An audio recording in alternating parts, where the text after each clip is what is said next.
যদি কোনো বিবাহিত মহিলা স্বপ্ন দেখে যে সে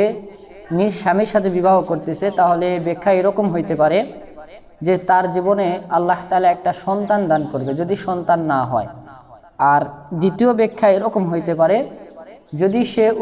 নিজ স্বামীর সাথে বিবাহ করতেছে এটা স্বপ্ন দেখে, তাহলে আল্লাহ তাআলা দুনিয়াতে তার ইজ্জত তার সম্মানকে বাড়ায় দিবেন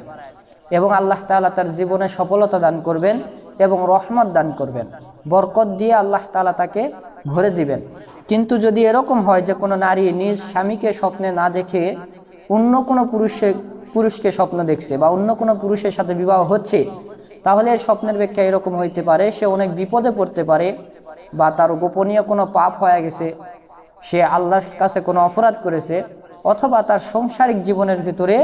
অনেক কষ্ট দুঃখ আসতে পারে, তার স্বামী স্ত্রীর ভিতরে মিল মহব্বত কমে যাইতে পারে এবং এর ভিতরে দ্বিতীয় কোনো পুরুষ আসার সম্ভাবনা থাকতে পারে, এরকমও ব্যাখ্যা হইতে পারে। তো আল্লাহ তাআলা আমাদের সবাইকে কবুল করুক। যদি আপনাদের আরও কোনো ব্যাখ্যা জানার থাকে অবশ্যই আমাদেরকে জানাবেন।